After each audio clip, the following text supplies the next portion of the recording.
Hey there, welcome to the third marketing training video. Now, we've spent the last two videos just getting rid of those old myths that hold us back and stop us from achieving the success that we know we're capable of.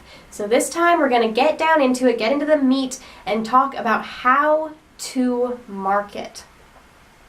Now, the first thing that I'm going to talk about is the way you market, the way that you write out your advertisement, which by the way is called copy. That's considered copywriting. So if you're just absolutely no marketing experience, no idea what that is, definitely look up copywriting resources. That's what it's called in the business. So the best copy nowadays, the best ad, the best way you can type is to type like an actual person, okay? People, they are so over inundated with these salesy, buy now and wait, there's more stuff that they're just sick of it. And someone actually speaking like a human being, it's a breath of fresh air, and it really makes you stand out because absolutely no one else has your voice. So really the most important part of marketing your own products, your own services, is to find your own voice. And I will actually suggest that you even, if you have an idea for an ad, record yourself saying it. Imagine that there is a person in front of you.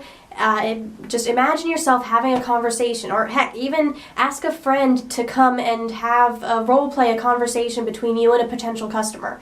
What would you say to get that person's attention? How would you describe yourself to an actual human being standing in front of you? Because when you're typing, you don't see the person face to face, but there is a human being on the other side of that screen. And it is a human being, it's an individual with wants, with hopes, with dreams, with fears, a human being who wants to be respected, who wants to be valued, who wants to be shown compassion. And when you're able to do that in your advertising, you get so much better results because people respond really well when they're respected, when they're valued.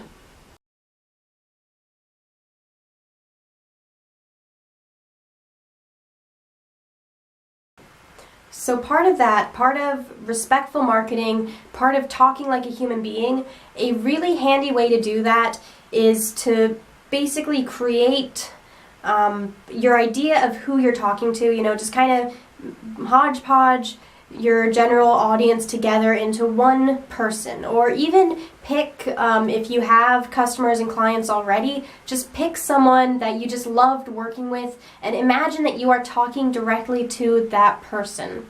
Don't try and be overgeneralized, and with ads you can actually narrow down who sees which ad, so you can create 2 or 3 different ads targeted at different groups. It's tailored to those specific people, so they actually feel like you are talking directly to them, which again, people love, okay? People don't want to feel like they're just one of thousands and thousands of people and you really don't care about them very much. People love it when your ad campaign, when it speaks directly to them, directly to a need that they have, directly to a want that they have, and they really feel like they're sitting down, having a cup of tea with you, or just out shopping, chatting, and that makes them feel good. It makes them feel positive about you. It builds trust. It makes them feel like you truly understand them and know how to address their needs. And this is why it's really valuable to kind of pretend that you are talking to one specific individual. A lot of people, they think that that's limiting, you're going to exclude too many other people, so you don't want to do it, but it's actually very powerful, and you appeal to more people than you will realize because, again, you're talking like a real person, you're being very conversational, you're being very inviting and inclusive, and that makes people want to listen to you. It makes them want to join the conversation, that is, whatever you're selling.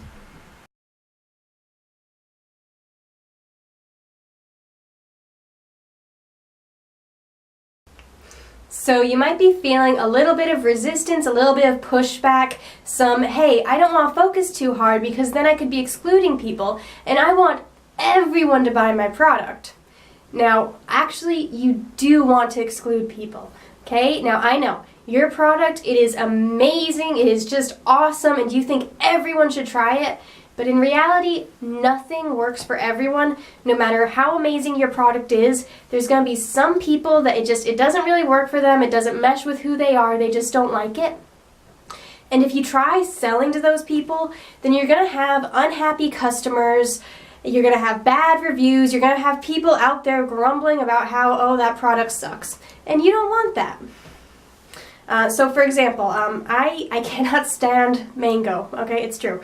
And so if you have a body spray and one of the ingredients is a mango, and you hide that just to try and get me to buy it, then I'm going to get home, I'm going to try it, I'm going to go, oh, mango, and I'm going to be really upset and really annoyed.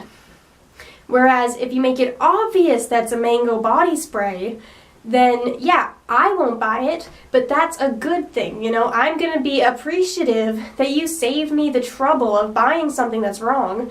Meanwhile, people who just love mango, they're going to go out and actually find it and be so happy that they have this product that's exactly what they want. Okay, when you exclude people, you want to do it kindly, you want to do it respectfully. Remember, you're not excluding anyone because they're not good enough. You're excluding them because it's honestly not the right product for them. Now, I'm sure that there have been times where there's some product, some service you used, and you were just absolutely in love with it, but your best friend, you know that your best friend would get nothing out of it, it's just not the right fit. So your best friend, you might go over and say, hey, this product, it's really great for me, but I just don't think you're going to get anything out of it. It doesn't suit who you are. And then your best friend's not going to get offended. Your best friend's going to appreciate that you value them as an individual, as a person, that you recognize that they are unique with different needs. Okay, and that when properly excluding people, it evokes that, okay? It lets the people who don't want to buy your product know, yeah, this isn't for you, and then honestly, they appreciate that you didn't waste their time or their money. And also, it makes it even more clear to the people who it is right for that you definitely have honed in on exactly what they need, and you're going to deliver an amazing product that really fits them perfectly. So yes, again, nicely, okay? This is all about marketing, being respectful, being compassionate, and being human. So you do not want to go out and just shove people out of the way and go, you are not good enough to buy my product. That sucks, you know, don't do that to people. But you do absolutely want to say, look, this product, it is not for you if, it is not for people who, it is for people who, and just really hone in on the people that are going to get the most value from your product, especially to start with. Because if you really focus on the people that are going to be the happiest, most fulfilled customers, then you're a lot more likely to tap into that word of mouth, which is just so, so valuable for any product. You know, you want to have a bunch of customers out there who are just in love with your product, who are repeat customers, and who tell their friends and tell their family and buy it as gifts for other people. Okay, that is really what your target for marketing should be, and this is why it is so important, first of all, to actually talk like a human being, to make your customers, your potential customers, feel welcome and have an idea of who you are, what you stand for, why you're in business, why you care about your customers. And also to really give yourself permission to speak directly to a specific audience as if you're speaking to just one person, because it's much more impactful, it's much more powerful.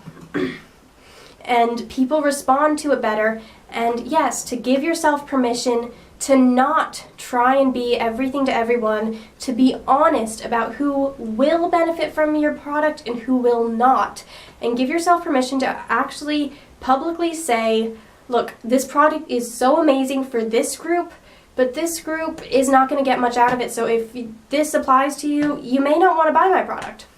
Alright, that is actually very powerful marketing, because then the people who it does apply to, it instills trust.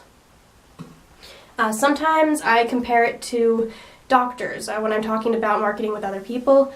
I'll point out that if you have two doctors and they're both very skilled, they can both do exactly the same thing. But one doctor says, I am a general practitioner, I work with everyone and I'm great at it. And another doctor says, I am a diabetic specialist, my life is diabetes, I focus on making sure that I give as much value as possible to diabetics and really just change their lives for the better. And you are a diabetic, you're going to go to the second one, you're going to go to the specialist, because even if they could both deliver the same value, the specialist, by targeting people in your group, you know that he is going to give you exactly the value that you need, that doctor is really just going to be what you need as a patient today. And so that is what you want to do with your marketing, and that's why it is important to let yourself be specific about who is honestly going to get the absolute most value from your product, and then focus on those people and find those people. And next time we're going to talk a little bit more about how you find those people, but this is a really important idea to get started. If you get absolutely nothing else from this marketing series, this alone can have huge results on the returns you get from any ad campaign you run. And also apply it to your website as well, let people know who you are. So thank you so much for watching this, and come back, join me next time to learn a little bit more about how this marketing thing works. We're halfway through now, so we're almost done.